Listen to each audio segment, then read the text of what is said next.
I used to think luxury watches were mostly about the name. But after spending time with Omega, my opinion changed. These watches didn't just look good, they felt special in a real way. Today, I'm showing you 8 Omega watches that proved me wrong. Number 8. Omega de Ville Prestige. Quartz. Changed my mind about entry luxury. My assumption about entry luxury was that it existed to carry the name at an accessible price, that the quality was acceptable rather than exceptional, that what you were paying for at the bottom of a luxury catalog was the logo rather than the watch. The Omega de Ville Prestige Quartz changed that assumption by being genuinely, physically, immediately better than the assumption predicted. The case finishing communicates Swiss manufacture through every physical interaction.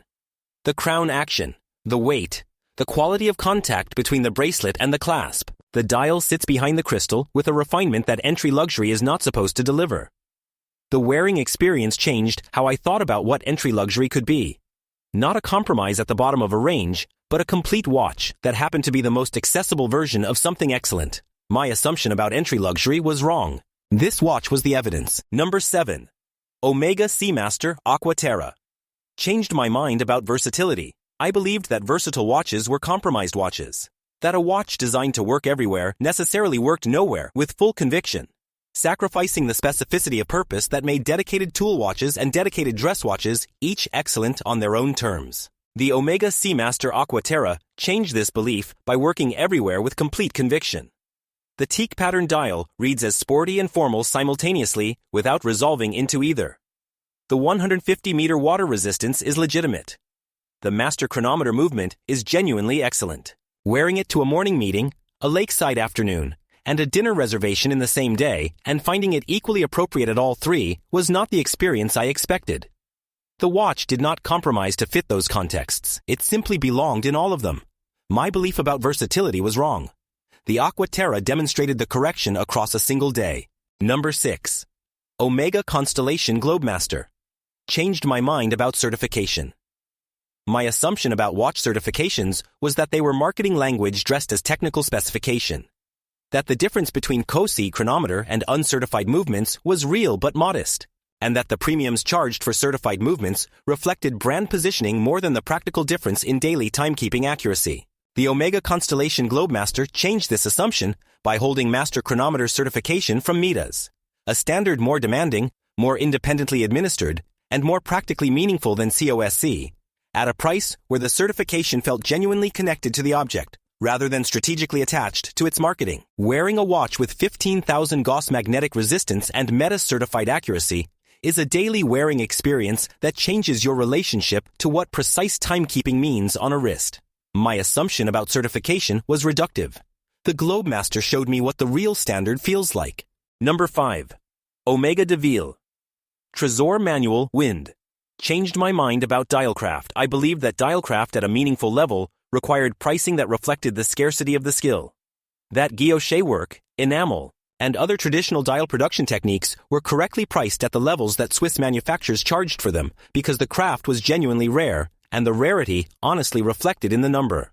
The Omega de Ville Tresor Manual Wind changed this belief by presenting a hand guilloche dial at a price that made the craft feel accessible rather than exclusive. Not cheap, not trivial, but accessible to a buyer who cared about what they were looking at rather than simply what they could afford to display. The mechanical engraving creates a surface so textured and so alive under changing light that I stopped moving for a moment the first time I held it near a window. My belief about dial craft and price was more reductive than the craft deserved. The Tresor corrected it. Number 4. Omega Speedmaster 57. Changed my mind about heritage. I was skeptical of heritage watches, of the argument that a design's historical significance adds something to the daily wearing experience, rather than to the marketing narrative surrounding it. I believed that heritage was a story told about an object rather than a quality present in it, and that the wearing experience of a heritage watch was indistinguishable from the wearing experience of a well-designed watch without the backstory. The Omega Speedmaster 57 changed this belief by carrying its 1957 origin in the design decisions themselves rather than in the press materials around them. The broad arrow hands, the stepped case, the pump pushers that engage with a snap that modern chronograph buttons have optimized away. These are not aesthetic references to the original.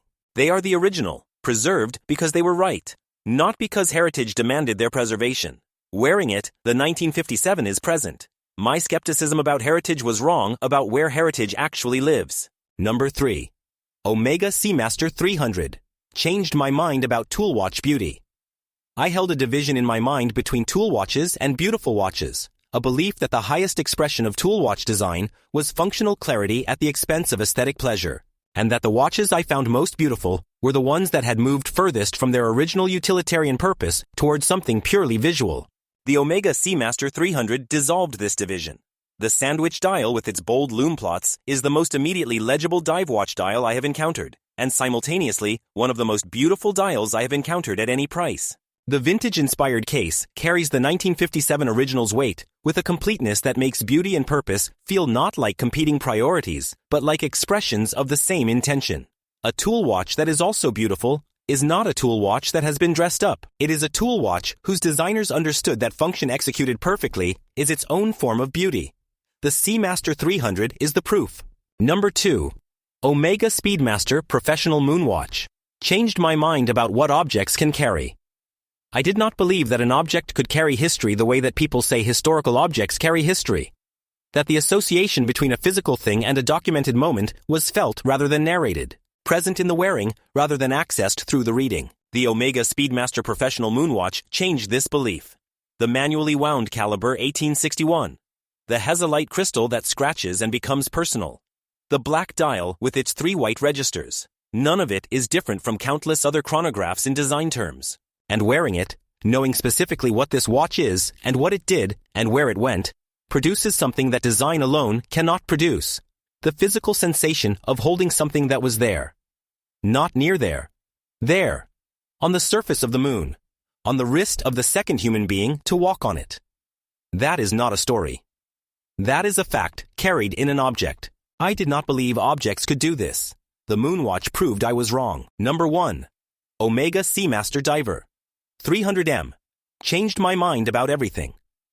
Here is the watch that changed my mind about luxury watches as a category rather than as individual objects, not because it is the most technically accomplished Omega.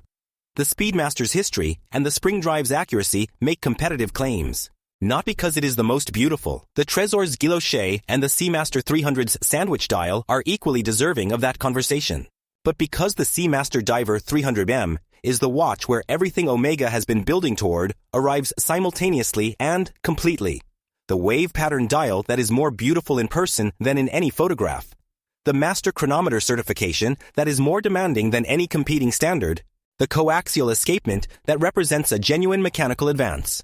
The ceramic bezel that is virtually indestructible. The heritage of being the watch that James Bond has worn since 1995 and that professional divers trusted before that. All of it present. All of it genuine. All of it changing the mind of a person who arrived at this watch, believing that luxury was mostly name, and left it understanding that sometimes, when the manufacturer has been doing this since 1848, and has spent 175 years learning what excellence actually requires, the name is the last thing you need to notice.